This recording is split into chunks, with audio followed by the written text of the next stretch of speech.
যে আপনাকে একটা ভিডিও কল করছি, আপনি কলটা ধরেন, আপনাকে আমি একটা সারপ্রাইজ দেব। আজকে সারাদিন আমি আপনার হাতের দিকে তাকিয়েছিলাম, আপনার হাতটা অনেক সুন্দর, আমি আরো বেশি দেখতে চাই। যে আমি 2টা থেকে 3টা পর্যন্ত আমার রুমে আসবো, তুমি তোমার পরীক্ষা শেষ করে আমার রুমে এসো, তোমার সাথে আমার কথা আছে। উনার মেসেজ যদি উত্তেজনামূলক না হয়ে থাকে তাহলে উনি মেসেজ ডিলিট করবে কেন?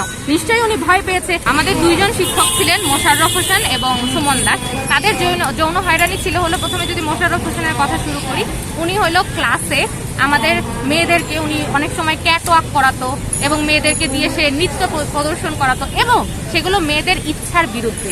মেয়েরা যদি বলে যে না স্যার আমরা আসলে এটা করতে চাই না, তাহলে সে বলে তাহলে তুমি কিভাবে পাশ করো আমি দেখে নিব, তুমি কিভাবে প্রেজেন্টেশনে নাম্বার পাও আমি দেখে নিব।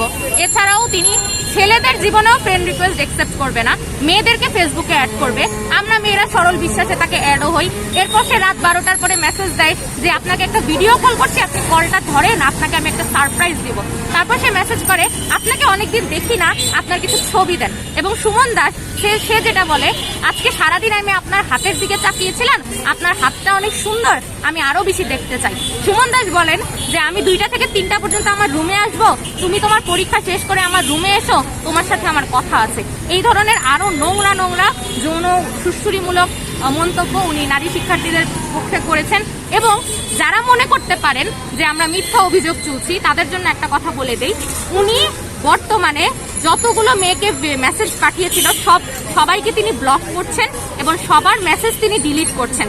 আমার কথা হলো, উনার মেসেজ যদি উত্তেজনামূলক না হয়ে থাকে তাহলে উনি মেসেজ ডিলিট করবে কেন? নিশ্চয়ই উনি ভয় পেয়েছে।